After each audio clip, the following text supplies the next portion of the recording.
क्या आपने कभी सोचा है कि जीवन में सफलता और असफलता के बीच बड़ा अंतर क्या होता है? शक्ति नहीं, पैसा नहीं, संपत्ति या अवसर नहीं।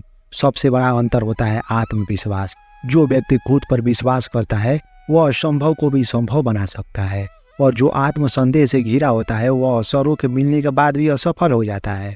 आज हम एक ऐसी कहानी सुनेंगे जो केवल स्वामी विवेकानंद जी की नहीं बल्कि हम सबकी कहानी हो सकती है। यह उस समय की बात है जब स्वामी विवेकानंद जी, उस समय उनका नाम नरेंद्रनाथ दत्त था, अपने गुरु रामकृष्ण परमहंस के पास जाया करते थे। नरेंद्रनाथ एक अत्यंत जिज्ञासु और प्रखर बुद्धि वाले युवक थे, लेकिन उनके भीतर एक समस्या थी। कभी कभी वे खुद पर विश्वास नहीं कर पाते थे। वे कई प्रश्नों से घिरे रहते थे। क्या मैं सही हूँ? क्या मैं जीवन में कुछ बड़ा कर पाऊंगा? क्या मुझ में वो शक्ति है जो दुनिया को बदल सके? तो गुरु रामकृष्ण परमहंस उनके इस मनोभाव को समझते थे। एक दिन जब नरेंद्रनाथ अर्थात स्वामी विवेकानंद उनके पास आए तो गुरु जी ने मुस्कुराते हुए कहा, बेटा, जीवन में आगे बढ़ने के लिए सबसे पहले खुद पर विश्वास करना सीखो। आत्मविश्वास ही तुम्हें महान बनाएगा। लेकिन नरेंद्रनाथ अभी भी संशय में थे। उन्होंने कहा, गुरु जी, आत्मविश्वास आता कहाँ से है? गुरु रामकृष्ण ने तब एक सुंदर उदाहरण दिया। एक शेरनी बहुत बीमार थी। वो अपने झुंड से बिछड़ गई। एक बच्ची को जन्म देने के पश्चात उसके प्राण निकल गए। पास में ही एक भेड़ों का झुंड निवास करता था। एक भेड़ ने शेरनी के बच्चे के पालन पोषण की जिम्मेदारी ले ली। वह बच्चों का पूरा ख्याल रखती। उसे सभी प्यार से बब्बर नाम से पुकारते थे। बब्बर धीरे धीरे बड़ा होने लगा। बब्बर के सभी मित्र बब्बर को भेड़ समझते थे। बब्बर भी स्वयं को भेड़ ही समझता था और घास खाता था। बब्बर भेड़ों के बच्चों से अत्यधिक शक्तिशाली था। खेलते वक्त बब्बर किसी को इधर तो किसी को उधर दूर तक फेंक देता था।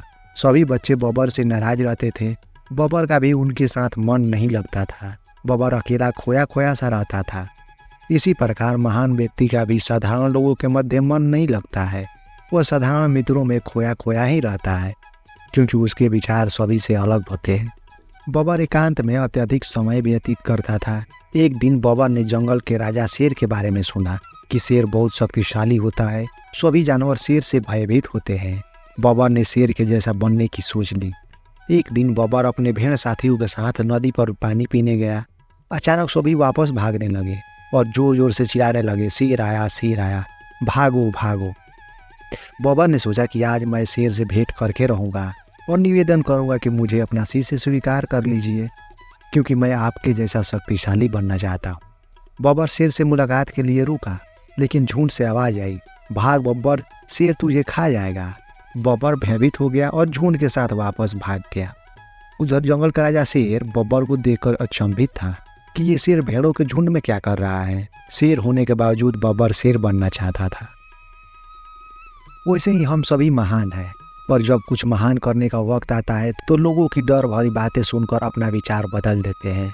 बब्बर भाग आया, परंतु वो आज बहुत दुखी हुआ कि जंगल के राजा शेर से भेंट करने का मौका था और मैं मिल न सका। दूसरे दिन बब्बर साथियों के साथ नदी पर गया। वहाँ फिर से शेर आ गया। भेड़ों का झुंड वापस भागने लगा, पर आज बब्बर ने नहीं भागने का निश्चय किया था। तेज आवाज आ रही थी, बेवकूफ बब्बर, भाग नहीं तो शेर खा जाएगा। बब्बर नहीं भागा। नादान बब्बर भाग, परंतु बब्बर नहीं भागा। अब की बार बब्बर की माँ ने आवाज लगाई कि पुत्र, भाग नहीं तो तेरा अंतिम दिन होगा। बब्बर ने माँ पर विश्वास कर लिया और वापस भागने लगा। शेर ने आवाज लगाई, मैं तुम्हें नहीं खाऊंगा, भागो मत, तुम डरो मत, मैं तुमसे मिलना चाहता हूँ। बब्बर रुक गया। वो तो शेर से मिलने के लिए बहुत उत्सुक था। बब्बर शेर से मिलकर बहुत प्रसन्न हुआ। सभी के जीवन में ये समय आता है जब हमारी मुलाकात किसी महान पुरुष से होती है। हम महानता की राह से गुजरना भी चाहते हैं, परंतु अपनों द्वारा अवरोध पैदा होता है। हम कुछ अद्भुत करना चाहते हैं, परंतु सांसारिक लोग विभिन्न बातों से हमें भयभीत करते हैं। जो व्यक्ति व्यर्थ बातें सुनकर रुक जाते हैं, उनकी महान यात्रा रुक जाती है। वो आगे नहीं बढ़ पाते। ऐसा समय भी आता है जब किसी महान लक्ष्य के लिए माता पिता ही भय के कारण रोकने की कोशिश करते। जो इस परीक्षा में सफल हो जाते हैं, उनके लिए महान का द्वार खुल जाता है। शेर ने कहा, कैसे हो बब्बर? बब्बर बोला, ठीक हूँ महाराज। शेर ने पूछा, तुम यहाँ क्या कर रहे हो? बब्बर, महाराज, मैं तो सब कुछ यहीं करता हूँ। शेर, मैं पूछ रहा हूँ तुम भेड़ों के साथ क्या कर रहे हो? बब्बर, महाराज, मैं भेड़ हूँ तो भेड़ों के साथ रहूँगा ना। शेर, तुम भेड़ नहीं हो। बब्बर, महाराज, मैं आप जैसा शक्तिशाली बनना चाहता हूँ। महाराज, काश मैं भी शेर होता। शेर, तुम मेरे जैसा बनना चाहते हो? अरे मूर्ख, तुम मेरे जैसे ही हो, तुम शेर हो। बब्बर, अच्छा मजाक करते हैं महाराज। शेर, मैं मजाक नहीं कर रहा, तुम शेर ही हो। बब्बर, महाराज मैं तो भेड़ हूँ। शेर, तुम शेर हो, तुम शेर हो। बब्बर, मैं बचपन से स्वयं को जानता हूँ, मैं घास खाता हूँ, भेड़ों में ही खेलता हूँ, सभी मित्र मुझे भेड़ नाम से ही बुलाते हैं। शेर, तुम शेर हो, तुम शेर हो। बब्बर, नहीं महाराज, ये आपका भ्रम है, मैं तो भेड़ ही हूँ। शेर नाराज होकर वापस जाने लगा और बब्बर से कहता है, अगर तुम मुझसे मिलना चाहते हो तो जंगल के गुफा में आ जाना। प्रत्येक महापुरुष ने कहा है कि तुम महान हो, तुम महान हो, परंतु हम कहते हैं कि नहीं, मैं तो साधारण हूँ, मैं बचपन से स्वयं को जानता हूँ, विश्वास ही नहीं होता कि मैं महान हूँ, हम स्वयं को भेड़ ही समझते हैं। बब्बर वापस आ गया, सभी उसे देखते हैं और पूछते हैं कि तुम वापस कैसे आ गए, शेर ने तुम्हें शिकार नहीं किया? बब्बर बोलता है कि उसने मुझे नहीं मारा, परंतु वह मूर्खों की भांति वार्तालाप कर रहा था। सभी मित्र आश्चर्य से पूछते हैं, शेर क्या कह रहा था? उसने कहा कि बब्बर तुम शेर हो। सभी ठहाके लगाकर हंसने लगे और कहते हैं, हम तुम्हें बचपन से पहचानते हैं, तुम भेड़ ही हो। बब्बर कहता है, मुझे शेर से मिलने जंगल की गुफा जाना है। सभी मित्र ने एक साथ कहा, ये शेर की चाल है, वो तुम्हें अपने जाल में फंसाना चाहता है, तुम वहां मत जाना, वो तुम्हें गुफा में ही मार देगा। परंतु बब्बर शेर से भेंट करने की ठान लेता है। उसने सभी से कहा, मैं शेर से मिलने जा रहा हूँ। सभी ने डराया कि वहां मत जा, वहां बहुत खतरा है, परंतु बब्बर नहीं माना। निर्णय होता है कि अगर वो वहां गया तो कभी झुंड में वापस नहीं आएगा। बब्बर एक क्षण के लिए भयभीत हुआ, लेकिन उसे शेर की भांति बहादुर और शक्तिशाली बनने का जुनून था। उसने शेर से मिलने का निर्णय किया। कभी कभी महान यात्रा में ऐसा भी समय आता है जब अपनों को त्यागना पड़ता है। जो निर्णय लेने में असमर्थ होते हैं वही रुक जाते हैं, और जो उचित निर्णय ले पाते हैं वो आगे बढ़ पाते हैं। बब्बर ने जंगल की गुफा के लिए प्रस्थान किया। बब्बर ने शेर के लिए जंगल की उत्तम घास चुनी। घास को मुंह में दबाकर बब्बर आगे बढ़ता रहा। उसके हृदय में भेड़ों की बात गूंज रही थी, कहीं शेर मार तो नहीं देगा। वो डरते डरते गुफा में पहुंचा।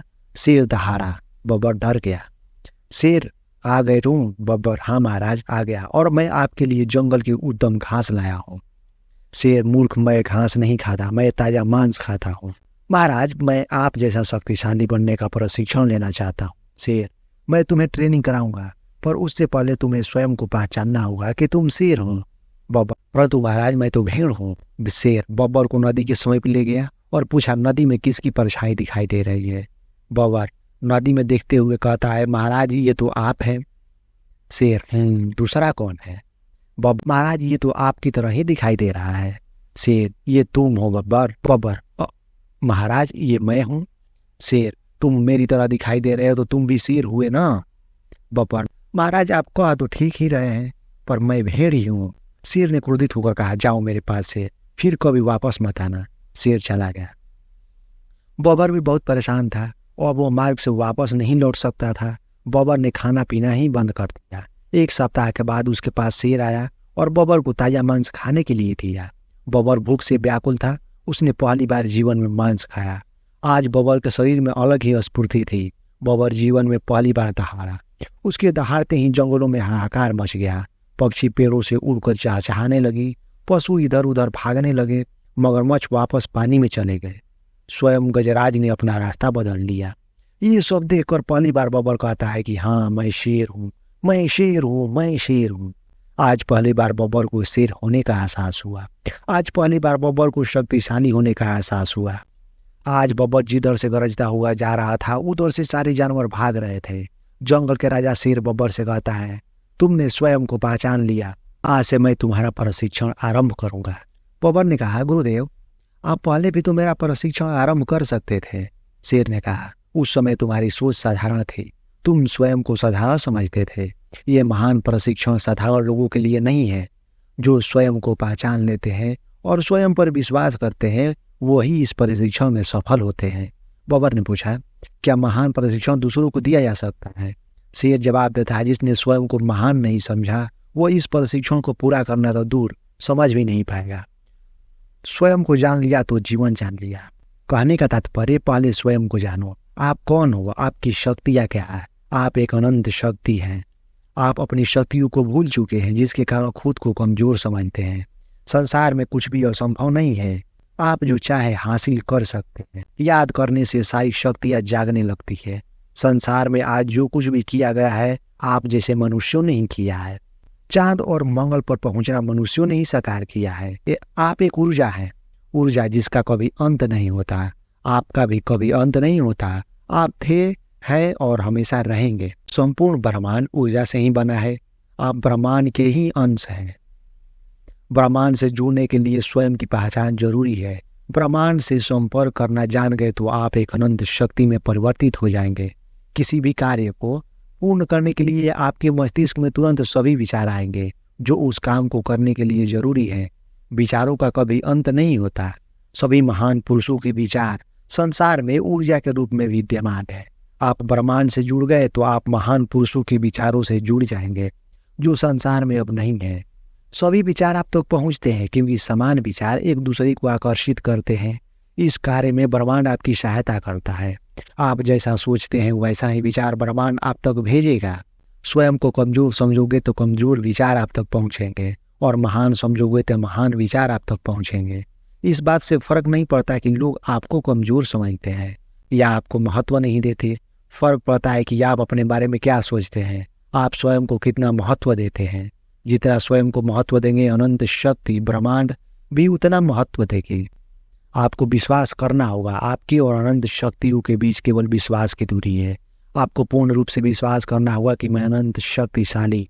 आप स्वयं पर विश्वास करेंगे तो ब्रह्मांड भी आप पर विश्वास करेगा और आपको उतनी शक्ति देगा जितनी शक्तिशाली आप स्वयं को समझते हैं। स्वयं पर विश्वास आप तभी करेंगे जब स्वयं को जान लेंगे।